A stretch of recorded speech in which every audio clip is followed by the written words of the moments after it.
pardon me for just 1 minute. Literally, I hope. Here at the beginning of the episode, just wanted to let you know as we are moving into the holiday season that the Broken Brain is sponsored by Givaderm. Givaderm believes in high-quality skincare products that are completely natural. They say if you wouldn't eat it, you shouldn't put it on your body. But guys, don't eat the products, but especially because they go so well on your skin. Go to www.givaderm.com and remember to use the purchase code BROKENBRAIN, all one word, at your checkout in order to get a 10% discount. You can also get a link that takes you right to the Broken Brain purchase option without entering the purchase code if you go to dwighthurst.com/support, and you'll find all sorts of ways to interact with the program there. And that's 1 minute. The Broken Brain.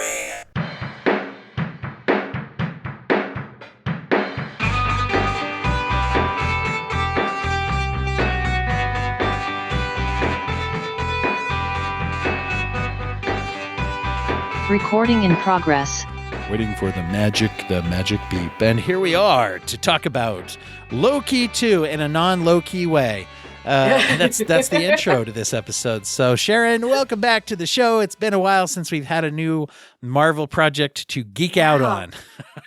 Oh, and this is an awesome one. Yeah. They're talking about before, like the idea of it met expectations I didn't even realize I had, or, exceeded and went into like whole other areas. So yes. Awesome. My son made one of the best points, and it's something I've thought as well, and that I hear. One of the greatest things about this show is I didn't know what was going to happen, right? Yes. You get into that feeling of, you watch, and even things that you enjoy, it's like, you kind of get a feel for what, it's like, oh, here's where we're going. And this one, I was like, I don't know where we're going. Up until the actual last couple minutes, it's like, I don't know what is he's walking out there. What is he going to do? So we'll get into the that. number it's like, I don't know. I think that's what I've enjoyed about the series, but then each different season where you keep, and it reminds me of it's all about the branching, right? So you're going off in different directions. And sometimes there's that, here's the decision tree. Now, sometimes there's, and especially we saw it, in season 2, where it's the going, do over. I mean, and he had his Dormammu moment or moments, but, being taken down these different paths that you didn't see, or that when it happened, you realize in retrospect, there was something there that there were the little signs, but they were not obvious things, and they could have been read multiple ways, which again, with Loki, I love being the shapeshifter, and that idea too, that he's been so limited in the TVA, the things you're not allowed to do. So suddenly you have him shapeshifting, and you have him reclaiming who he is and doing stuff. And especially, and I loved it because we've had a lot going on, including like multiple illnesses in the house. So it was one of these things where it was like sitting down, we did a binge series of like, okay, this is just a recovery day. What are we doing? We are all sitting on the sofa. I've called in sick. You've got a day off. Boom. We're binging Loki for a few episodes. And it was that thing where it was just like, oh my God, this is wild, because you see him reclaiming these things, doing these things. And so much identity stuff. Oh my God. And peer support things, and just going into places where you start to, there's his whole growth and recovery model, the dynamics with Mobius, so much about identity. Oh my gosh. Yeah. Loki finding himself, and, even like symbolism related to his color green came up in a different way, and tapping into, and what I loved was how they tapped into the Norse mythology, which hasn't been dealt with as much, and yet totally fits into, like, one of the things we forget about with Ragnarok is you never know if it's happening in the past, right now, or in the future, because after Ragnarok, it's always about rebuilding. So we had the end of Ragnarok. Yes, we've had new Asgard, and we've had these other little nods to, okay, where are Asgardians going, kind of thing. But this in a sense, and also too, like I said, so we sat down and binged this. We hadn't paid attention to things like titles and how many episodes and whatever. So I remember as we sat down to watch the last one, and I said, we need to watch this tonight. With dinner, looking forward to some glory, being burdened with some glorious purpose. And then we put the episode on. And he's like, "Mom, how did you know that?" And I'm like, "I don't know. I wasn't paying attention. I've been too sick." That's how good but it makes sense, right? Is that it works out with that. So real quick, I always say up top, this is a spoiler laden. We're just going to discuss this as we've seen it. And I think this one in particular, if we were to do some kind of run through, it'll be a little confusing. If anyone hasn't seen it, and if you care about that kind of thing, if you care about spoilers, you probably want to watch it before you listen to this whole episode. The other thing is, it might sound like we've both had strokes if you haven't seen it, because this is a timey-wimey kind of lots of back and forths and time travel type of thing. So just bear with us. As always, we're focusing particularly on these kind of psychological aspects. I feel like I have to throw out the disclaimer. I don't know if it's the right thing to say or not, but the same one I threw out at Quantumania, which is that the Jonathan Majors, all the stuff with him off camera, his allegations of domestic violence, and now lots of other things about him basically being accused of being a jerk and a scumbag and all that by people who've known him. I don't have a comment on that other than, I get it if they're going to be like, this all seems very credible and we're going to get rid of him. I think it'd be easy to do with the whole variant plot points and things. And you recast people, really. I mean, you think about historically, a lot of projects and movies and shows recast people all the time. So I'm with... Yeah, for totally other reasons, and it's not the big deal. And so, it's the same thing for me where I had to kind of do that thing where it's like, okay, this person is problematic. They've dealt with it. At the same time, certain stuff was already in the can and in production, and do you really go through there and zap his face out or whatever? And do you listen to Michael Jackson? Do you not? I mean, that kind of stuff. Well, it's like, it's hard, right? It's hard to know, and no judgment to anybody out there who resolves that however they do. I'm not thinking, just like with Quantumania, we're probably not going to bring that into our discussion because we're only talking about the narrative. So exactly. Just so everybody knows, in case you're waiting for that, I don't really have anything to go on. Yeah, there's variants. There's other ways. Marvel will find a way of resolving it, whether it's shifting the focus to, a new person in that narrative role in terms of are they going to keep the character or are they going to come up with a new villain? And that's that's somebody else's issue. And that I think in light of how they've dealt with it compared to some other studios, it's one of those, okay, I see why they're doing this, but they've also backed some other things up in a different way. So I want to say it's less problematic.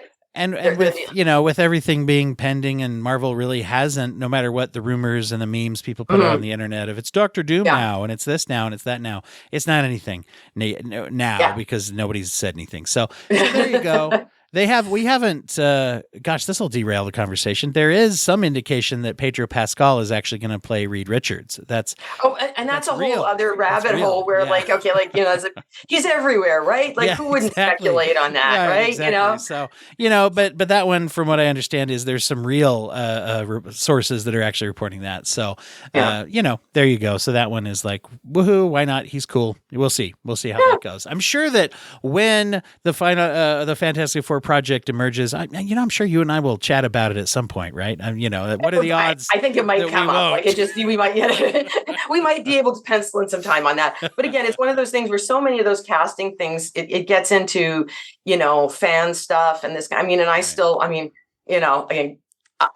back of the era where, there's a big production around and big to do around Michael Keaton as Batman, and I still think he's one of the best Batman out there. And again, another one that I never would have, and for him, it was he stands out. Nobody's going to mistake him for Batman because he's Mr. Mom. Yeah, and then, and the other one that was, again, super surprising was Robert Pattinson, where it was like, I hate sparkly vampires. Oh, crap. That's good.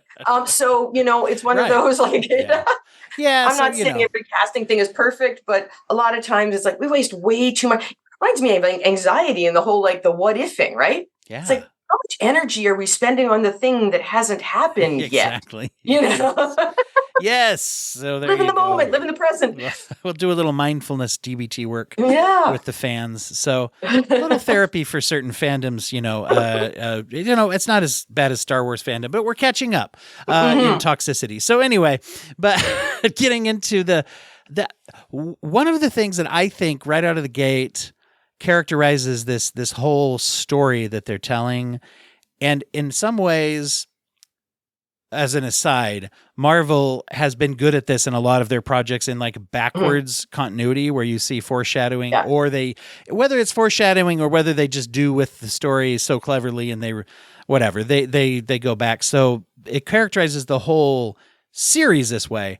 But this season, I think you can boil it down to a loop or one of the characters' named. I thought it was so funny that right Ouroboros. in the first season, Ouroboros. And the whole plot is an Ouroboros, right? We get to literally see that play out, even in the very first episode, jumping back and forth in time. Oh, I've never heard of that. Wait, hold on. It seems like I remember. Yeah, I have. It is literally happening.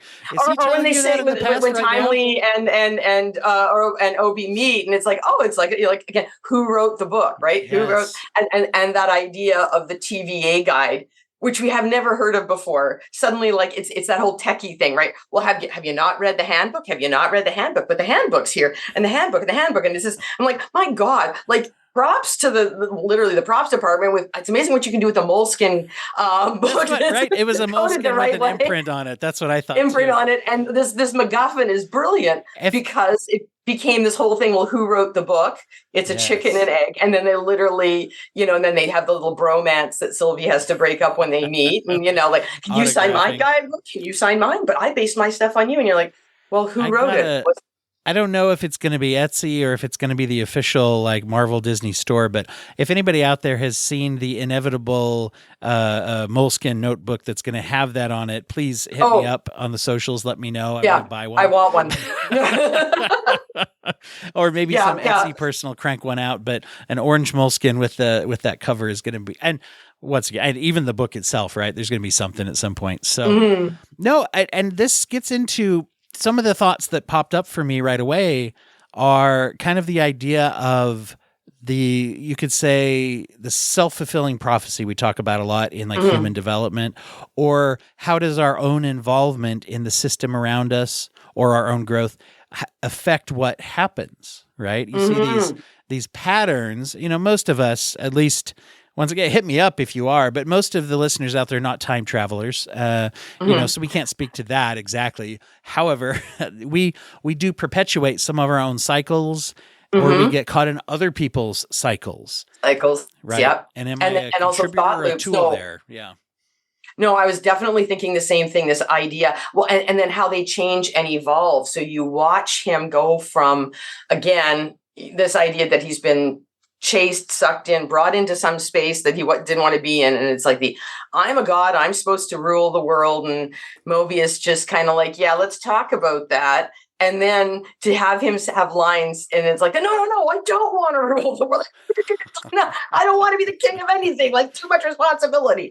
And I mean, that was posited back at the end of season 1, but just that idea that he flat out says again, going back to that conversation, revisits that conversation, and then it was like, no, don't want to be. No, sorry.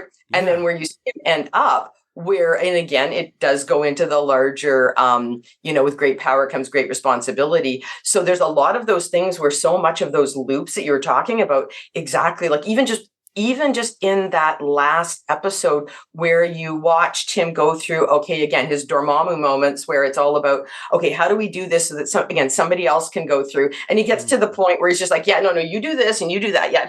And over here, you're so brave. Yeah, you're so brave. You're just yeah. So it's like, get out there. How long would it take me to learn this? Centuries. Yeah. And then have him go from, well, exactly. And he spends all of this time, and then he realizes, no, it's about me. So it's I've been doing all this work and trying to figure out this moment because, so that somebody else does it right. And then it's so is it really about somebody else? And what, because again, how often do we have those thoughts? Oh, well, if only so-and-so hadn't done this. And if so-and-so had treated me this way, or if somebody else hadn't made this decision, this wouldn't impact me this way. And then he switches over to, okay, well, I'm going to redo things. But then it's about, well, at which moment and how often do we do the woulda, coulda, shoulda, what if only? And again, at what point would you go back to a final, like just in the flipping moment, I'm going to do the thing and become the person who I'm supposed to be after having taken myself through all of these loops. And not to say that they were needless, but it's almost like sometimes we have to go through those processes in our own recovery and ongoing management, and how frustrating that can be. Like the number of times that you can have the proverbial good day, good 6 months, good whatever. And then all of a sudden something in life comes along and you're like, oh, I haven't just had the legs kicked out from underneath me. I also got a nice shot in the chest and the teeth. Woohoo. But haven't I learned something? Haven't I made progress? And you're like, well, and then you start going into those loops of, well, if only so-and-so had done this, or maybe if I had done that. And it's like, wait a second. You're in a sense jumping back in time. I love the comparison you bring up to the Dormammu for those who, if anybody hasn't, the final confrontation of the first Doctor Strange movie. And it was very interesting because it wasn't a punch him up, like, here's how I'm going to kill the enemy. It was him getting into what could have been ultimately a sacrifice that could have gone on forever, where he hooks up a time loop to where he's like, hey, let's make a deal, or I'm here to bargain. And Dormammu kills him, but then he comes back. And the implication is that it was at least several times. And I think 14 million. I can't remember the number of times that he sits there and says, like, oh, really? I didn't know there was a number. Yeah. Don't you remember if he does it? There's a thing where it's like, well, is there any other option? And he's like, yeah, I've checked out and I can't remember what like stupid, ridiculous number. And like, this is the one. And you're like, oh. So that's a great comparison, because we could also say there's a similar evolution-ish there that we see, even though Doctor Strange is always kind of billed as a good guy. If you go back into the lore, and I think Cumberbatch portrays it this way in the writing, is that he's one of the Marvel, big swinging narcissistic heroes who's like, I'm great and look at me. Yeah. And it's like, but to say, okay, I'm self-sacrifice, I can be stuck in this loop forever if it saves everybody. Which is very interesting. Well, Marvel has done a wonderful job with narcissistic redemption arcs, whether it's Tony or Stephen or Loki, where it's like, okay, for somebody that's really like leaning into that and has got, in Loki's case, the proverbial God complex, So there's a, but you see him, yes, he becomes a god, but he becomes, what I find interesting, because I come from an anthropology background as well, is this notion of what leadership and that is. And so most of my stuff came from, indigenous versus settler and colonizer stuff. So, in so many indigenous cultures, it was always about leadership is about responsibility. If you're the leader of a community, you're the first one to give a shirt off your back, to do the thing, whatever, versus a rights-based culture, our own one, where it's always my right and my entitlement and my this and my that, and I earned it. And so being at the top of the food chain, while you may have the buck stop here sign, underlings are getting thrown under the bus, with some pretty regular frequency there. So that was the part there, was seeing it being about, again, ultimately going back to responsibility. And that ironically, like one of the things about Loki is he's always been lonely. And his identity is, and his relationships, he's put walls around himself. And to have him go like, why is he doing this? Oh, well, it's for my friends. Like, I don't want to lose my friends. Because for the first time ever, he's had friends. And ultimately makes the choice to basically do what would have been his worst fear. He's alone in a very real sense. As he shifts, and I have a lot to say about him taking on this role of he's the new he who remains, but it's for an entirely but in a totally different way. Yeah. Yeah. But yet at the same time, the closest he's ever been to other people, and yet he's literally alone, but yet has connections and friends that are valuable. I did not think about what you brought up a minute ago about how burdened with great purpose we've always, whenever Loki said that in the past, right, in the early of this series, or in I think it's his first line is something like that in all the movies, right? And when he, at least when he introduced himself, I think to Fury, if I didn't go back. I remember, something like that. Yeah, but it's the idea of being burdened with glorious purpose, and we interpret that as I'm a conqueror. I'm here. I have great purpose. You all have to bow to me. Literally how he believed it was. But yet you just made this comparison a minute ago to how that's almost just another way of saying with great power comes great responsibility. If you view it the way that he ultimately realizes, yes, I do. This is great purpose. With great power comes great responsibility. I'm the only one who can do this. If I don't do it, it's just everybody die, right? And this is it too, because again, you think about his identity. Now they have switched it up from like classic Norse mythology where he's Odin's Loki is Odin's blood brother. So instead they've played on the sibling thing with he and Thor. Right. And then they, introduced the whole Hela thing. And that's, literally, again, there's probably a book on, internal family systems that could be done on Asgardians alone. Okay. This is, all right. There's a book chapter for us or two. Yeah. Did we do Ragnarok? Let's go back and check. Yeah. So, because there's a whole thing there where, you think about who he is, he's, so issues of adoption, where he fits in with the siblings, what his birth family is, who that makes him. So he's never felt like and it doesn't matter how much any of, the family in Asgard say that they love him, this, that, or whatever. It's I'm the outcast. So I'm going to play the role of the outcast. And again, there's the little nods, like he's got the darker hair as opposed to, the golden child kind of look that, his brother has. And that kind of thing where it's the making himself different apart. And again, that whole, Marsha, Thor. I don't get to be the king of anything. I should be the king. I'm smarter than everybody. Da, da, da. So he's got that kind of thing. And so he always feels like something or someone or some situation is withholding him from his true glorious purpose. And then what I find really interesting is that's his chip on his shoulder. Like, I could be the king of everything if people would just get out of my way, if I could just whatever. And then what I loved was how you watch in the second you get into season 2, and there's, oh my God, there's a whole other thing about pie and the automat there and food and peer, whatever. But that whole, he starts talking about emotional regulation and the whole idea. Well, I did bring a bunch of aliens into New York. Like, I really should have just, but it was like, it was the full on, okay, that was a tantrum. I was so mad at my because dad. I didn't get my way, but I was just like, oh my God, we've got a pure situation here. And he's admitting to his own like emotional dysregulation. Yeah. But again, on that weird epic scale that you can only do in a Marvel movie that none of us, like, don't get me wrong, like we all have our meltdowns, but we're not bringing the Shatari along with us as we do. Well, we all have our own Shatari that we exactly. The Shatari always hits the fan. It's when I wonder now. I think, by the way, I think they were probably listening to our back episodes and whoopsies. Yeah, this one time I was so mad at my dad. I tried, I committed this huge, horrible act against an entire planet. That ties in with one thing that I know we've talked about when it regards to Loki. It's also been brought up with Wanda as a speculation of if Wanda ever returns.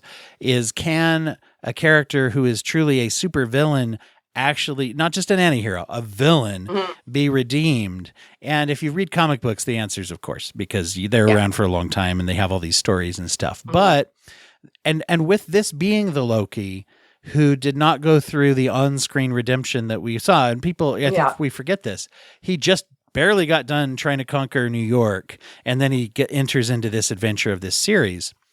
Of course, it's hundreds of years later by the time of the end, I guess, because of the little, gag there. However, can he be redeemed? And there are people, I literally know people who had a hard time. Like, I don't want to watch the series because this guy's a murderer. You could even frame it as genocide. He came to the earth and, a lot of people, we theorized that a lot of people died in that attack. It would seem weird if there were no deaths. I mean, even though there's not a lot of on-screen blood and violence. Just the sheer amount of concrete and metal that fell off buildings. Right. There's going to be some terrible damage. But yet at the same time, so it's like, to me, the ultimate redemption in the end is he's like, okay, I have human connection now, or person to person, whatever you want to call human versus God beings versus whatever, and variants and everything. Interbeing relationships. And that sparks in him, this, impulse and decision at the end. This not impulse isn't the right word. This genesis of this feeling, this provocation, I guess, of a feeling to say he's going to literally throw everything, his whole life, everything, into now being the one who is going to watch in a different way this timeline in a way and keep this timeline healthy so that there can be branches, so that there can be freedom of choice, so that there can everyone can exist, and we don't, we're not genociding entire millions at the sacrifice of his own freedom. In a way, he's now the one in the chair at the end of time, or wherever he is, and leaving him alone in a way that's always, like, he's always felt that he's been maybe surrounded by people but alone. So whether it was in the family, and then as he goes off on these different things, like so much of his mischief, and again, this goes to this idea about behavior always relates to emotions and feelings, and that where the source of someone's behavior, someone's acting, the kid that's acting out, why is little Tommy acting out? Not is it because Tommy's a little jerk? Tommy's hurt, and and this is the only way at his developmental stage that so how often is it pay attention to me, or do something else. And that's what you realize is, like, okay, so this dude's been acting out and having these various tantrums to just be acknowledged, but at the same time he wants to be acknowledged, but he doesn't know who he is because of, again, everything that can go from his issues around adoption, who he is, how he's been treated, where he thinks. And that's even that glorious purpose thing, which is so this is who I'm the son of in terms of my birth family. This is who I am in terms of, I'm the son of in terms of my, the family I've been raised in. And yet at the same time, I don't feel like I'm getting acknowledged. And so that burden with glorious purpose is like, well, I've got this big title and I've got this privilege and I need to be doing certain things in my own sense of insecurity to live up to it and prove it. And so if I'm not doing something of that scale, am I even worthy of this title? And so there's that whole thing where he's got, and that's where, like, you're talking about that shift in the being burdened with glorious purpose, what it actually means. Because, and again, thinking about these do-overs and these loops and this reframing. I mean, heck, look at the journey just in terms of what the role of the TVA is and the conversations that he's had, especially with Mobius and also with Sylvie around what they're, and again with Sylvie, like, how do we solve this, and what's the role of the TVA? Oh, they're bad because they do this. Well, then, actually, hold on, but it prevents it. Oh, but blow them up, rebuild them, blow them up, and you just. But again, how many times in our lives are you doing the thing where it's like, everybody likes to think they have this, yes, these are my beliefs on this subject. And yes, I've got a firm foundation, and I might not want to change my mind, or at least not acknowledge it publicly, because that would show that I'm, flip-flopping, I'm fickle, I'm this and that. So you get into, and it's like, meanwhile, you're like, okay, no, this is like a natural thought process. I mean, completely, again, fictional Marvel take on where it goes, but just watching them as different information or different perspectives come up. And the fact that it goes from, I want to assert myself, I don't want to be tied down by this, get me out of here, this is not my problem, that's a you problem, this is a system thing, the system sucks, the system's held me back, I'm going to blow the system up, to, okay, so hold on, maybe blow it up. Then at the same time, that leads to mass genocide. Yeah, I did that before, that's not cool. Don't want to do that. And using, again, Sylvie as that other part of himself, like she's that, mirror, that variant of him, that in a sense he has to, it's his relationship. He falls in love with himself, or learns to love himself by falling in love with, or building a relationship with Sylvie. And then she becomes, there are these interlocutors where it's like, yeah, that's his internal dialogue, but it's manifested in two people, and no, I'm not going to do that. And watching each other, like, finally come to the other person's perspective. It's brilliant, but it's like that's the stuff that goes on in somebody's head. And if it's confusing enough in 12 episodes, oh my God, it's no wonder I've got a migrane this Tuesday if that movie went on my head on Monday. Well, you mentioned it. Yes. Yeah. I'm doing a rewatch now with my daughter because she didn't see it the first go around. She's really good about doing homework and stuff, whatever, being responsible. And so it's interesting. Heaven forbid you raise responsible kids. Yeah. And I forgot how much happens in each one. And it reminded me of the line. And they throw this away for laughs that he and Sylvie are technically variants of the same person. And boy, who could a narcissist love? Blah, blah, blah. And they throw it off as jokes. Owen Wilson even says to Hunter X or whatever, Brad, in the McDonald's, where he's like, well, it's a complicated relationship. They probably have a lot. I didn't mean to slip into my Owen Wilson impression, but there's a lot to work out, and we laugh at that, but it's like, how complex is the relationship with ourselves when you've got these, in IFS terms, you've got these two emotional parts, right, that are hashing it out and saying, Sylvie's essentially saying, no, I had to kill him. The system sucks. He's saying, no, the system, we got to fix it and make it good. And I have it's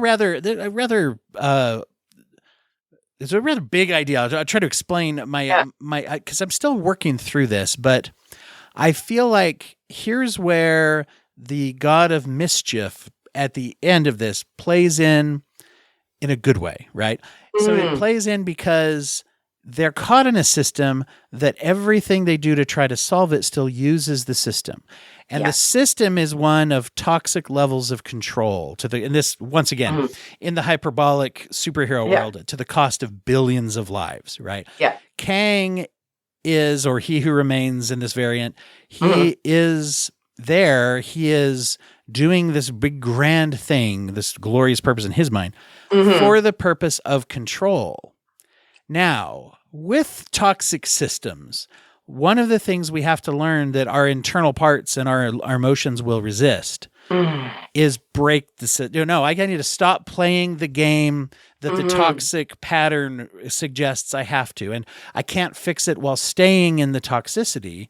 And I feel like ultimately episode 6, all about Loki trying to control for the greater good, certainly, but trying to control. And then at the end, he's like, no, I have to destroy the system. So here's that part of mischief to say, I'm going to destroy the system, destroy the loom, so metaphorically the system or literally in the story. Yeah. And then I'm going to make a new solution that is healthy. It's breaking out of the toxic patterns, toxic, family patterns, relationships, society, whatever it is that we're caught up in, right? Does that make any sense at all? I'm trying to weave no, this absolutely. together. Because I was thinking about this same thing. And again, thinking of systems, both in terms of this and like you say, in the TVA and what it does. And even when we think of like larger systems, and it's always that debate between, do you,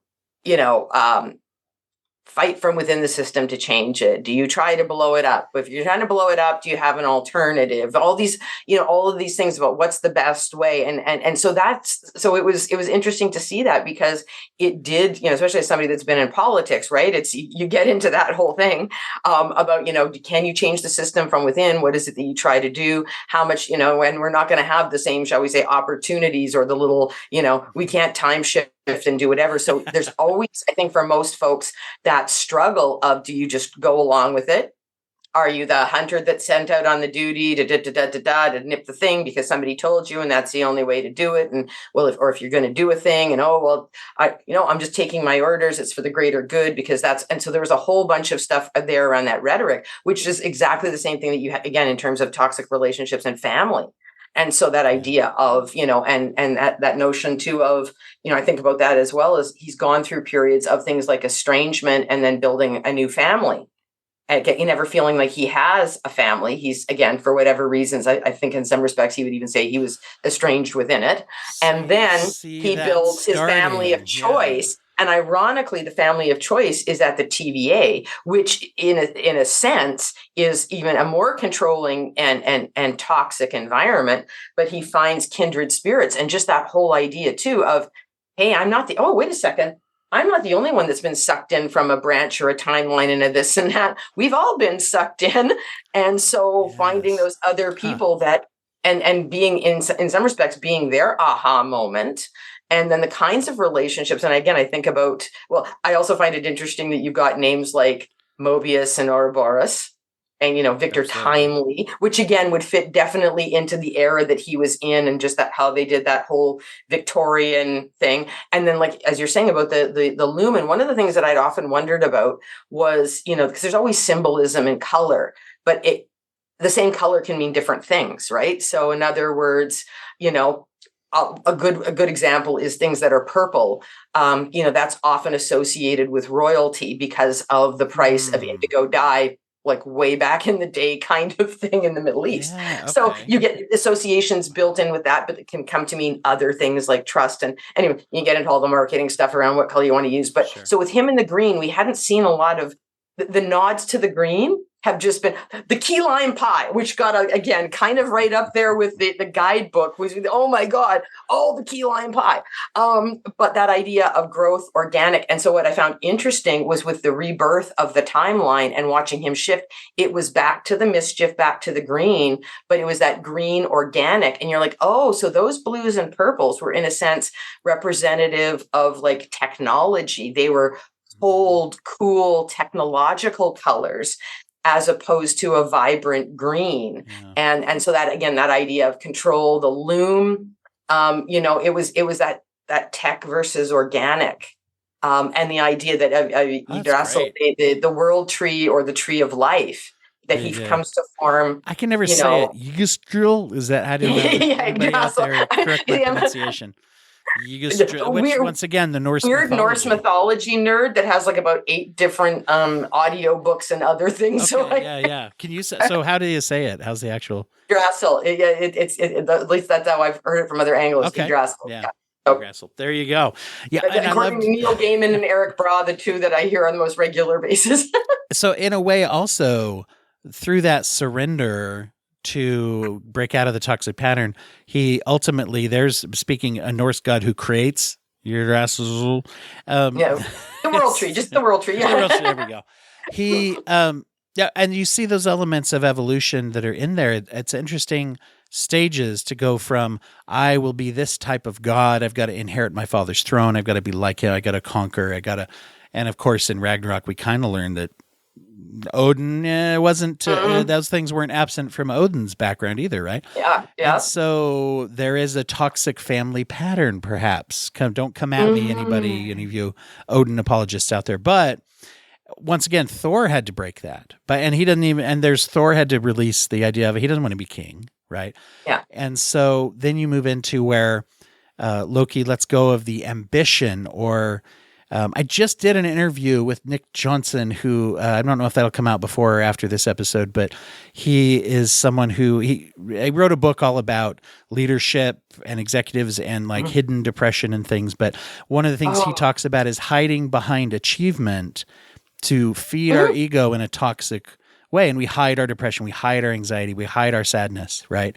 And so Loki yields that and is now pursuing, I just want to be with my friends, as you put it, this found family, this, I just want to, and trying in some ways to maybe even be a good person, and be the kind of like, God that is going to do something good and not craving that kind of power. And ultimately by not craving the power, he gets the power in the end, but in a completely different way with that heavy actual glorious purpose or responsibility, by letting go. Well, and there's so much, again, that's what I'm definitely have to listen to. Maybe the three of us need to connect, because having been in political office, you're in positions of leadership. One of the things that folks don't realize is that, and this is not to, forgive every crappy leader out there. If anything, it's more along the lines of, and again, with great responsibility or great power comes great responsibility for looking after your own emotional regulation and well-being. Right. So that idea that there's a lot of things where a lot of times people will say, oh, but they're rich and they've got this. Oh, but they've got, like a lot of times, especially if it's and again, we go down a whole other thing with, Harry and the royal family, where it's like, there is a lot of stuff that is institutionalized there again, you've got an interesting internal family systems coupled with, public, like it's one of those kinds of things where there's so many factors. And your bank balance, yes, it means you can access more healthcare and support and that theoretically, but it's not a magic wand. And that, if you're not getting the right kinds of supports, this and that, or if you can't break out of the system, or you're still living in the fishbowl, or you're still having to worry about like wackadoodle stalkers in the media, Yes. There's only so much you can do. So it's Yeah. one of those things where a lot of times people don't understand what needs to get done. And I would argue that somebody like Trump was like the sort of the extreme example of here's somebody that is just a raging. You look at his at Mary Trump's book, and it's like he's a raging ball of insecurity, and it's like the bigger the bluster, or you just listen to anything he says the insecurity to bluster factor is like the harder the blowhard is going, the more insecure he is about the issue. And that Loki was definitely about a lot of that, and that it was about a lot of humbling and grounding, and that humbling and grounding came up in a lot of different ways. Everything from the dynamic with Sylvie, the meeting all the other variants, and having to reconcile all the other parts of him, versions of him, how other people see him. But with Sylvie being like the long-standing one. And I think that was the other thing too, is that the Loki that we've been seeing is, Loki as he sees Loki. It's Loki's version of Loki. Yes. Whereas Sylvie was, here's this other version of me that I may or may not have been paying attention to, aware of. And so I'm going to have this predominant dialogue with them, but then then again, taps into the thing, and even, again, my love of Richard E. Grant and classic Loki and all these other things. So that he's got these, there's just, this has been this interesting self-exploration. And then Mobius has been another thing too, because we really didn't get to meet, we've been told these people have been plucked off the timelines too, but you don't meet them. And then you see these little things. So, I've heard speculation about, is Mobius like an Odin, because there he is with his two boys, da da da da da. Yeah, I saw that. I saw those fan theories. And there's it's like, I see the nod and the parallel in terms of managing the two boys, especially where it was just like, I'm too busy. I'm going to keep putting my kids off. I'm obsessed by, jet skis and, get those matches away from your Empire brother. building, like maybe all of us with our own business have to kind of watch out for. Dude, I get it. Like you're overwhelmed, but they're going to burn the house down. Yeah, like you got to be a little bit more involved there. And that maybe, Odin had some of those parenting traits where it was like, let them raise themselves. Yeah, feral, not so good. But, again, you don't want a helicopter parent, but you don't want to and so like Mobius was really interesting because you watch sometimes where that dynamic shifts, where Mobius, especially in season 1, seems like he's the more, I would say either like the therapist or the more, if it was a peer dynamic, the senior peer kind of thing. And then you watch that shift as you come to learn more about them and as you see the dynamic unfold again in front of Key Lime Pie. And just that idea where Loki's giving advice. So instead of dropping the kind of trauma bombs that he was before, so blah, blah, blah happened. And then I moved on and you're just like, Mobius is like, what? And again, I think of those therapeutic moments where it's like, it's not, could you say that sentence over again? Oh, you mean about this? No, go a sentence for the, I guess that's kind of like more intense than I thought it was. I never really, and again, goes to language. So much of this was about language and perception. And perception of the words we use, like glorious burden, perception of self, perception of our actions, like to finally acknowledge that wasn't me doing the righteous thing because I need to be king of the world. It was like, that was a very toxic temper tantrum that I had with the Shatari. Probably shouldn't have done that. Can't undo it. Feeling guilt. It's interesting too. In season 1, I remember bringing this up, that the very first episode is essentially an extended therapy session with Mobius. And it is interesting that that's where the turning point where Loki decided to go back, and he at least formed at that point maybe half of an answer, right? Yeah. Of like making the hard choice, but maybe not the one that he ultimately realized he had to make, but he went back to that therapy session in a way. With the pie and the green, it was interesting to me, and I feel now like it was maybe a clue. When he takes Mobius literally takes the pie out of the thing. But when he says, maybe I should thank whoever plucked me from the timeline and gave me this pie. Now, I don't know if he exactly was the one or who plucked him, but he did give him the pie. And I thought, that's interesting. Loki really gave him that pie, got him eating that pie. And then you look at it and say, well, he did go back and find him on the timeline. So who actually, another chicken and the egg here? Exactly, because they both pulled each other out of the timeline. Yeah. So. But again, that weird thing, when you think about peer dynamics and that who's saving who, when, how, like at what point in that relationship, like again, if it's being done, in a truly equitable kind of way, there isn't, It's not, it's a relationship. It's not a competition. It's not a who owes who. There's gratitude, but it's not transactional. And that's what, you see there with both of them. And again, the idea of Mobius, so the Mobius strip going around and around on itself, or Boris, the same thing. I did love the fact that, Obi's other name is ADD Doug. AD Doug, so it's ADD. And I sat there going, really? I didn't pick up on that. But and also the fact that we tend to use ADD for in attentive. So you're like, there's the guy that's like shutting himself off from the world while hyper focusing on things and doesn't notice how many years he's, gone without any contact with people as he sits there fixing his stuff. And I'm like, wow. It could be an accident. I could be projecting, but it was brilliant. In my mind, you know what? The way his brain thought. It's there. Hey, it's there. What are you going to do? There's that's a very fascinating thing to have drilled in there. I wanted to ask you, you brought this up a bit ago, specifics about when you were working in government.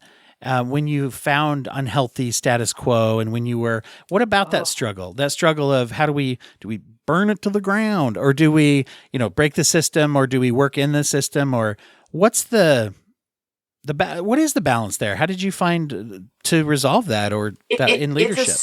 It's a struggle because first of all, you're in institutions that are, and again, whether you're in like a Westminster system, that we have here in Canada, or whether the system that you folks have got in the States, they're still very much institutionalized and historical in a way that it's not to say that they never change, but there are so many things that are, I don't call them like they're sacrosanct. They're just, it's so much there that you can't just go and change it because of X, and that people get, burdened with the history and the, what this means. And that there are so many again, kind of like a timeline and all these other kinds of nexuses. There's so many things, and that theoretically, yes, there are checks and balances, but then there's always somebody that learns how to game a system. And that the sad reality for the most part is that, and you see this a lot play out in different ways. And I'm not going to name names with parties on, from either country or other places, but you'll find that the good folks they see the good in the system, and they want to do things, be fair. If there's something related to accountability, they will take ownership. And then you'll have other folks who it's like, they'll say they'll play by the rules. They will even change the rules to theoretically make them more accountable. But then at the same time, basically just do that to plant landmines for the other side in the future, while always washing their hands of and never actually having to be accountable themselves. So it's one of those, so I'm talking about this in a party and a system way.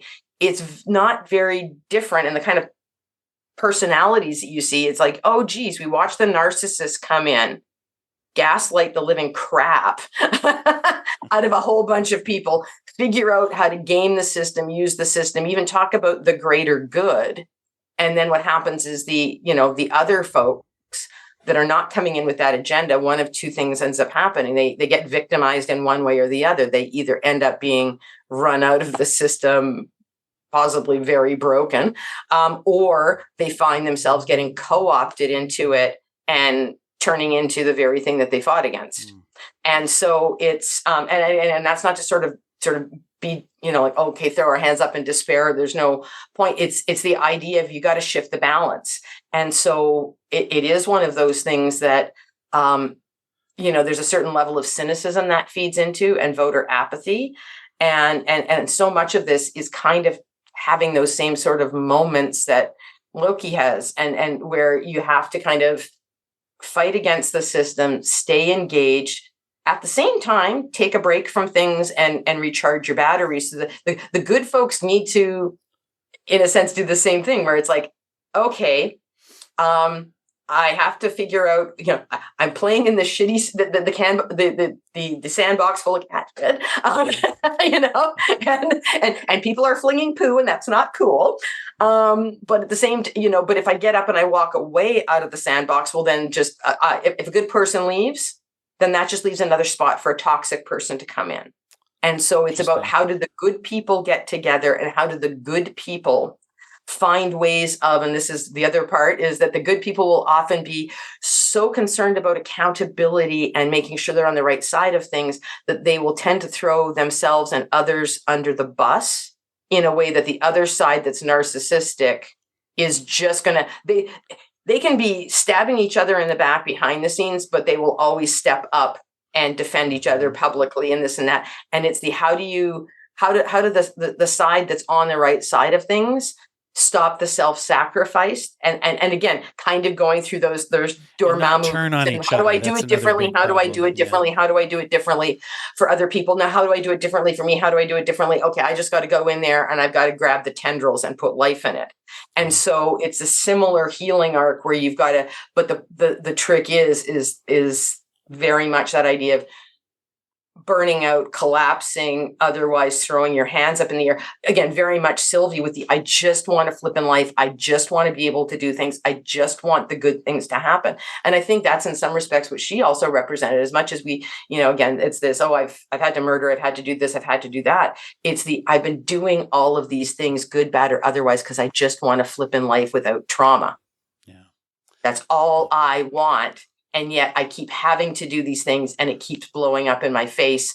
And so, yeah, I just want to run off to 1980, whatever, and live in a McDonald's, and hand people burgers and apple pies because it's just a lot easier. And that's what happens is a lot of, or again, Brad, going off and I just want to live in this little world where, I'm adored, where I'm this, I'm that. I just want this low key solution.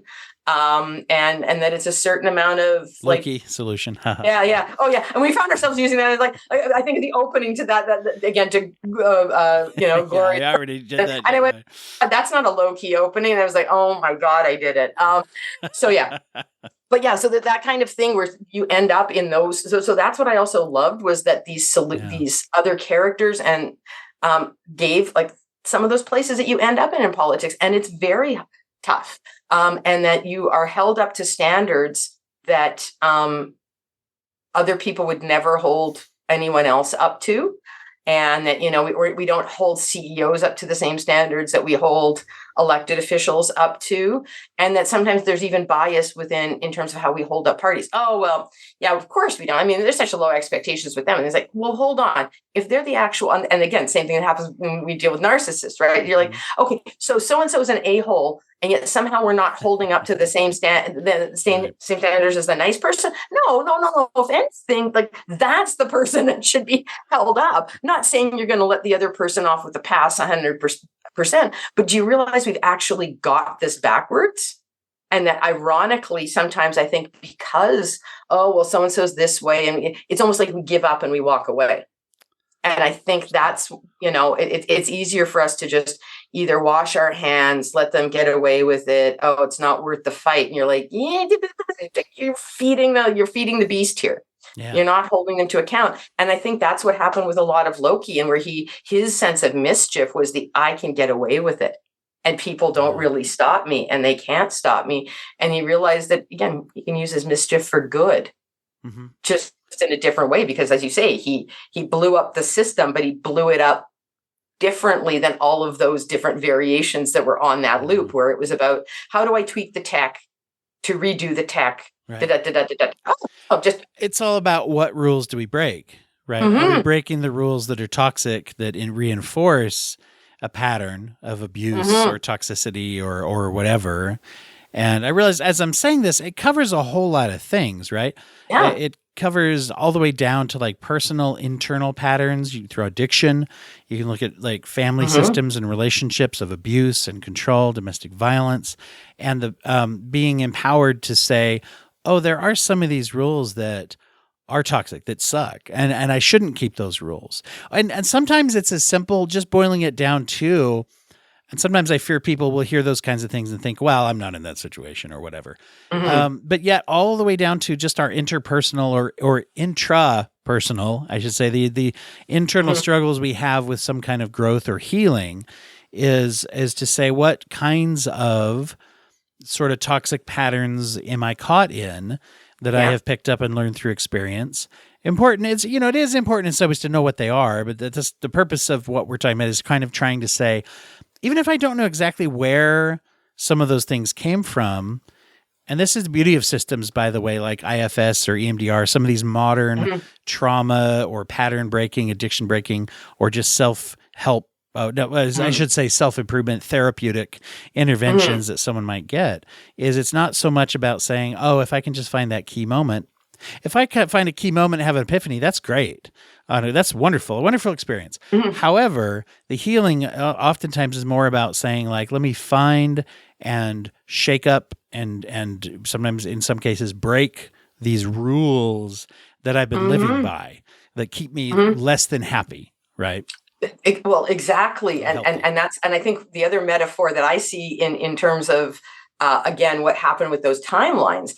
So it's about breaking those patterns, which is very much, again, we think about how so much of it is about literally rewiring our paths, our neural pathways. So that's a rewiring of the neural pathways. There he is holding on to this green, vibrant. He's broke. He didn't, in blowing up the system, he didn't blow up all the timelines. He didn't blow everything up. He, like you say, what are the rules you're breaking? What are you keeping? So he's still keeping the notion of the timelines, but in a different organic way. And again, the idea of bringing things back to life and holding on to them rather than, again, running them through the machine of a loom, rather than it being technologically driven and that some algorithm somewhere has said, no, go send out that person to go nip that thing in the bud, go nip that thing, da, da, da, da, da.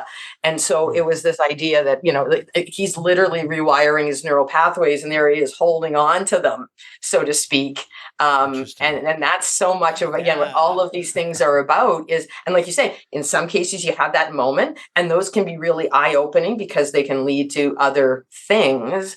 But a lot of times it's just learning, oh, that's a toxic thing, but I didn't know that was toxic because that was my normal. And whether that was normal within my family of origin or whether that's normal within an institution, like I said, like government. And so that's the other part of it is tangling out what's the toxic thing, and is it the thing, or is it's a tool and I've just seen it only used for, or misused for a purpose and therefore made an association. And again, even going back to the language, like one of the big things for me, in terms of my own growth has been recognizing how much of the language that I learned. I still remember, and I still have moments where there's like certain phrases where you're like, oh, that's a hugely triggering phrase, not because of its inherent meaning, but I only heard it in a certain context by a certain person, took it as, so all of my meanings are associated with that. It was not a healthy meaning. So when somebody else says it and they can say it in a totally wonderful, affirming way, doesn't matter. There's still, for all the work, there's still, some little tweak there where it's like, still fine tuning the wiring because, that phrase that somebody said this way is like, I spent, X number of decades of my life being gaslit, but with that phrase. And somebody, the Inigo Montoya line, you keep using that word, but is that right? There's we could do a whole thing about IFS, and if anyone out there doesn't recognize it, just go back in the archive, the sacred timeline of the episodes of The Broken Brain. We've got several episodes focused entirely on that, or just listen to me bring it up all the time, especially over the last year or so, something like that. Yeah, we've definitely been leaning into that, but I think a lot of the shows have been dealing with family in a much more overt I think way. So. Well, and storytelling nowadays, it's interesting how good they are at using trauma. I mean, I talk about that all the time. But in a way, sticking, going into this internal family, all of our different emotional parts here, we've got literal variants. And sometimes I think there's a belief that all of the parts of us are shooting for happiness and health, even the ones that are self-destructive, right? Yeah. That's one of the great things of that model of therapy. And it hit me as you were talking about Robert, the guy who played old school Loki from the classic. Richard E. Grant. Yeah. Richard E. Grant. There we go. I was just going to the villain from Hudson Hawk. Anyway, I think he's best known as I'm with Nail and I. Like I'm way back in the British thing. But when he does his last words before he's eaten by the smog monster or whatever is glorious purpose. He's found his glorious purpose, and so and literally if there's a meme going around about this that shows the picture of the shot, the frame where it's looking right in his face right before his sacrifice. And right under that in the meme is Loki, when we have the frame, the close up on his face. Yeah. And the appearance, they're the same facial expression. They're the same. It even kind of looks like there might have been a little bit of a makeup thing to make them look. It's designed a little CGI same, right? to kind of really bring a parallel resemblance. Yeah. So kind of, there's in the IFS theory, we have all these different labels. There's parts, there's protector parts, there's firefighter parts, there's all these different parts and their functions. One of the names though is exiled parts. We have and those would usually be the ones that need to be processed through and can lead to a healthy place if we can let them out. And here in this case, here's this part of him, which, if we go back to season 1, he tells this whole story of sitting on a planet for 1 million years or however long he's just on this planet and immortally sitting there self-reflecting and evolving and all this. And when he's allowed out and he's not just covered by fear and anxiety of survival, he actually is one of the parts that, realizing its healthy purpose, glorious even purpose, maybe you could say, is one of the things that maybe helps Loki adjust to what he finally does, is essentially the same thing. I mean, he's still alive at the end, but but essentially the same thing, which is this sacrifice is, that's glorious purpose. That's great responsibility. So there was a part already there that was maybe laying the groundwork to break the pattern, Well, and I think the other part too that I find interesting in this movie, especially when we get into this sacrifice thing, because it's the whole, so is he just giving himself up for everybody else? And again, because you have to watch this again, especially depending on what trauma background is, and if you're narcissist and throwing yourself under the bus kind of thing, if that's your habit, okay, that's not the answer I want to hear.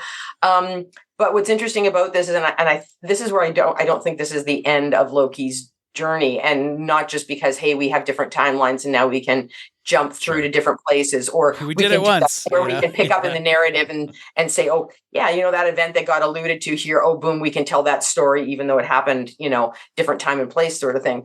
But just that idea that I think there's going to be more about how he manages and comes into that role, and that what he does, so that I don't see him as being eternally frozen on the throne. I don't necessarily see him building another loom and becoming a, wackadoodle at the end of the universe. Not saying that he's going to manage everything perfectly, because, hey, it doesn't matter how much recovery we go through, we're still fallible human beings. So there is anybody thinks that they've reached perfection or they've got it all made. Okay, well, hold on. Next week's going to kick you in the gut, or some other point, like something's going to happen. You're going to fall off your pedestal. Yes. And so we're still going to have that.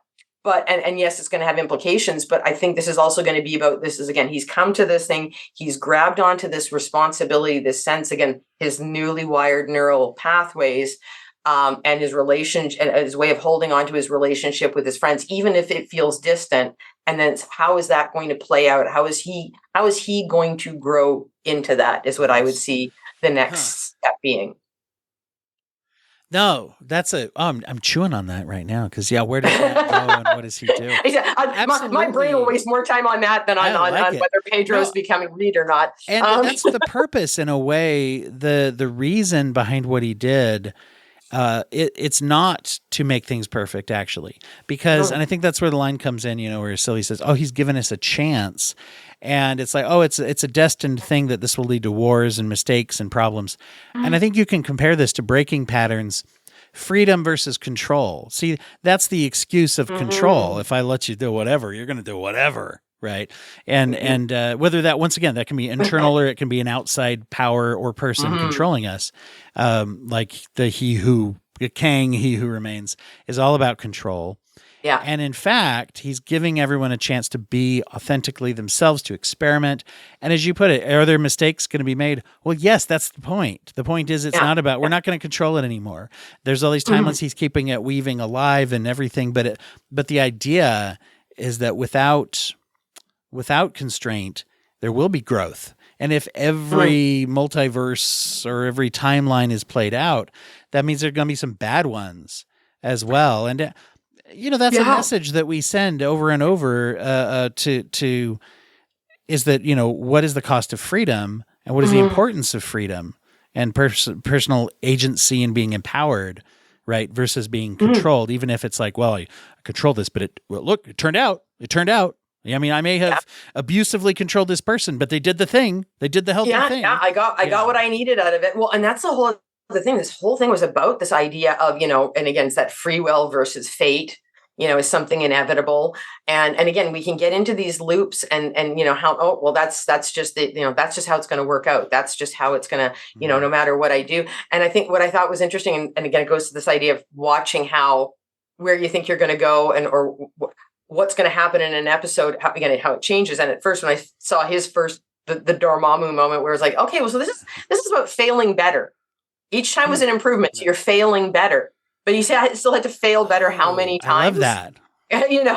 And that we forget that. And that I think, especially from a mental health perspective, and again, it even goes to politics and these other things we talk is that we are so caught up on the right answer and doing things right and being seen in the right light, seeing ourselves that it's the proverbial failure is not an option. And yet, when you stop and think about it, how many times have we, whether it's somebody quoting Edison or some other, again, Einstein or whatever, and it's the whole thing, they tell you, your success to failure ratios is it took me 999 failures to get that one success. Yeah. And so that idea of failing better, and that the only time, again, a little axiom there, the only time you fail is when you don't try, is when you quit. Yeah. And so that's what I first thought was, okay, this is about failing better. Oh, no, now it's about him taking responsibility, doing it himself and failing better. And then you're like, okay, no, well, and then it's about the growth. Think about all the growth that's happened, but then how in some respects, a certain amount of growth was concentrated, or at least shown to us in a more literal way in those two types of, again, Dormammu moments of, first of all, failing better, but taking responsibility of things, then going into those personal things. And again, finding his friends and looking after his friends, getting to know them differently, trying to tell them things that they're going to tell him, but neither of you are going to believe you because of the way you've plucked each other out of the timeline. I love it. Because no one ever believes you when you say I'm from the future, or I'm from this, or I'm from somebody call. I think we need an intervention. Somebody might need to be admitted with I think we need to we got to do something with this phrase, Dormammu moments. This is great. I love that concept. But it's the thought loop that we get into. I just sit there and go, oh my God, how many moments do we think we're solving a problem? And you're just like, no. Just went into the overthinking hole, because the one thing that is consistent with all of them is that you're looking for the right answer, but you're looking for it the wrong way. So, and I think from the CBT thing where, it's always I can think of 150 ways this thing will go wrong, but I'm not running it through the filter of how do I make it go right? And part of the reason, even though you think you're looking for the right answer and the solution, there's still that little weird thing that, again, because you haven't grasped a larger thing, you're not seeing whatever the thing is, you're still running it through that moment. And so it's no, I've come through, there's all I can think of is 150 ways this will go wrong. This will never work. And it's because you haven't gone back to some other moment or seen some other thing and asked yourself okay, so what happens if this goes right? What happens if Because you're avoiding this because of 15 different reasons why you think it's going to go wrong and it's never going to work out. So I might as well just not do it. But what happens if it goes right? What happens if you do get the job interview? What happens if you do get that phone call, or you do, and we're not going to get into what happens if you do win the lottery, or, Angelina Jolie or somebody else, whoever you're fantasizing about shows up on your doorstep. We're not going, we're not going in, we're not going to play in the Delulu, we're not going to play in the Delulu ground there. But the idea being that how often do we think about what happens if it goes right? We get stuck in those what end up being Dormammu moments, even though we don't realize it. And yes, maybe in some cases we're failing better and we're working our way through the laundry list, but how much time, energy, brain cells, and inadvertent perpetuating the old wiring have we gone through, each of us, in trying to break a cycle where you go through that first before the aha moment, and then yeah. I know. I've if I could, the proverbial, if I had a dime for every one of those, or if I could get those moments back, I'd live to 150.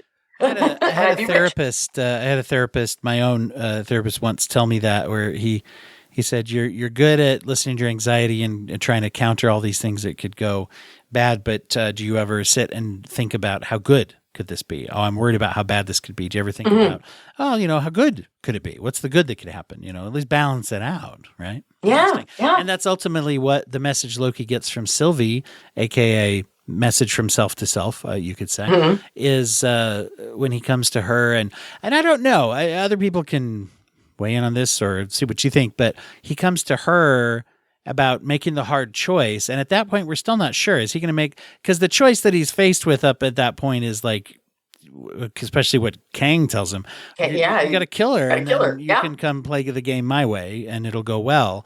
And it's like, I can't think of anything else. And she's like, well, what's so bad about continuing to try? Right. Essentially. And it's like, there's a flip of a switch there because he knows it's not healthy. He doesn't want to kill her or whatever he needs to do. Right. He doesn't really want to save He Who Remains, right? And to keep trying, right? That's the message as well. Well, and that's the part too, is that because He Who Remains kind of makes Sylvie the bad guy, so to speak. Yeah. Again, great narcissist making somebody else the problem when in fact they're part of the solution, and that to kill her would be literally killing a part of himself. But hey, again, props to him as a narcissist for deflecting and making somebody else the problem. That's a really good point, because there is a part, I found a part of me throughout this whole season was like, wow, are they really just trying to undo what she did that they worked? At the end, of course, there was that debate of, whoa, hold on. Let's talk about this. Yeah. And she's like, no, whole mission. I'm finishing my mission. My goal is this. And, whether it was, I don't know. You look at it and ultimately, was she right to kill him actually? Or, in many ways, it's like, what did Loki do? He broke the cycle. He replaced him. He's the guy now. I mean, he, in order to do that. One last thing, as we're drawing up on time, I wanted to reiterate this idea one more time of freedom versus control. And it's like, and that to me is one of the biggest ultimate messages.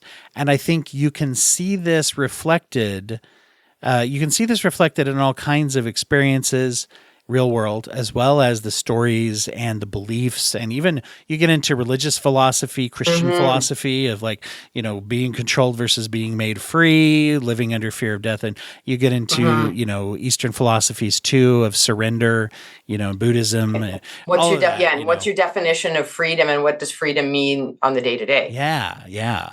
And that right to be free and exist, ultimately taking leadership to that level. So that's one of the big things that I got out of it. And it's like, we're not, you broke the system. We got to fix the system. It's like, oh no, we got to break it better. We got to fail better until we succeed better.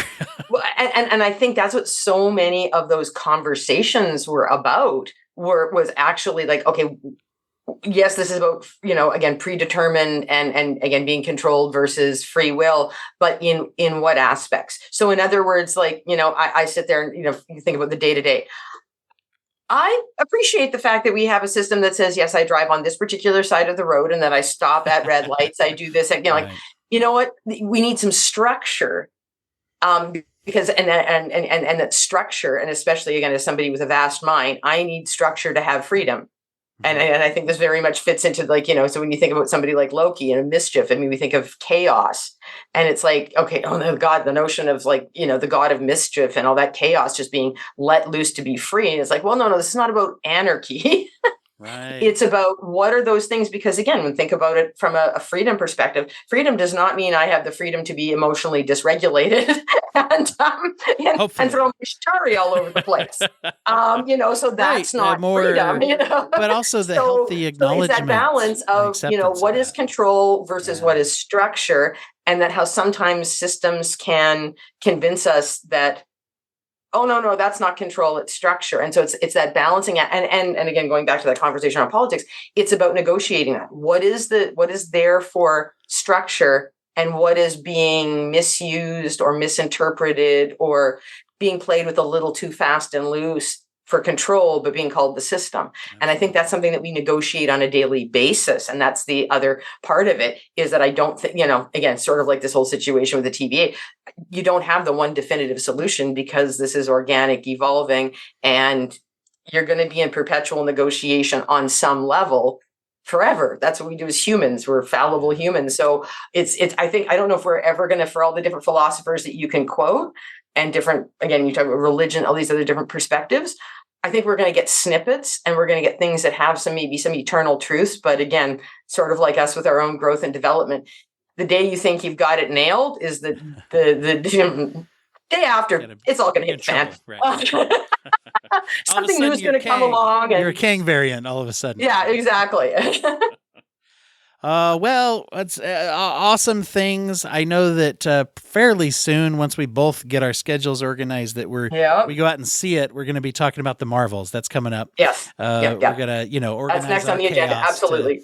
To see that and talk about that will be, I think, our next one coming up. And then for as far as the Marvel thing goes, where's tell everybody a little bit about where Speak Up is going, or where your organization, what you're doing. Well, I have to say, I took a little bit of a break this past month. A lot of health issues on the family and that. So the website is down for some redos. Was doing some work related to mental health and BTS. So there'll be some stuff coming out from that. Did a paper. I did some work related to them and their pandemic work and how that's an extension of some other stuff for BTS. But then also specifically one of the rap line, Min Yoongi, also known as Suga, August D, in their recent book, made a comment about how he's, his goal in life is he sees himself as an old man who's going to, gray hair on the stage, still performing, and also being a licensed clinical psychologist. So I did a paper about basically his engagement with work leading to that possible career goal, showing that he's got both the familiarity with a variety of materials and use of them as represented within the work, but then also the interpersonal skills that would, in a sense, cut him out for that line of work. Is that accessible? People can read that? It will be soon. Yeah, it will be soon. I will keep you posted on that. But that was what I again was reading that, and it was just like, oh, dude is so cut out for this. So it's the paper is entitled, My Amygdala, because that's one of the lines from his song, and he actually talks about the role of memory. So there's a lot of weird, again, kind of having my Obi 80 Doug moment of, and I'm deep down the rabbit hole, and I've got an Excel spreadsheet of every song that he's got a Comca, credit for. And, I'm going to start saying 80 Doug. So, I know I am. I know I'm going to start saying that. Well, that's so great. So that's where I'm at. A lot of academic stuff as well as some other consulting projects. So not much on the website right now. There's a holding pattern there. We'll get back to it with a refresh. But it's been interesting times, and Loki was definitely something that I enjoy, and I hope other people will enjoy as well. Yeah, awesome. Everybody out there, you can check out The Broken Brain on the social medias. There's the facebook.com/breakabrain. We're still on Twitter/X. I don't see a lot going on over there as much. That's not toxic. Speaking of breaking patterns, but that's at Break a Brain. Break a Brain wasn't available on Instagram, so you can go to Instagram at Brainiacs Ahoy. That's one word, Brainiacs Ahoy. There may be maybe some sharing on there. There may be maybe an outlet on TikTok. I don't know yet. We'll see. I'm building up some things there. You can go and find. I'm trying to find a way to bring everything under one umbrella. I have a lot of free materials as well as bonus materials. If you want to subscribe as a patron to the show, you can go to dwighthurst.com/support to find monetary and non-monetary ways you can get involved in supporting the show. And there'll be coming soon some links to some of those videos, articles, writings, things like that you can benefit from. And if you feel they're useful, you can help to throw a buck here or there in to keep it going, and I could do more time on that too. So we're really, really grateful to those who are already supporting the show through that, and those who will. And just you can support the show ultimately by sharing it with other people or giving us good reviews on every podcast app that exists, not just the one you listen to. Go and find more and review us on there too. Anyway, thank you again to all y'all out there, and Sharon, thanks. It's always thank you for having me. It's always a pleasure. Yeah. And Jinx, we could do this forever. It's a good thing we have other things we need to do, or you and I could just sit here and dissect the Marvel Marvel Universe forever. Absolutely, and we will. We are the ones who remain. We are they who remain in podcasting. But in that good, non-toxic kind of way. Exactly. We're the yeah. We are.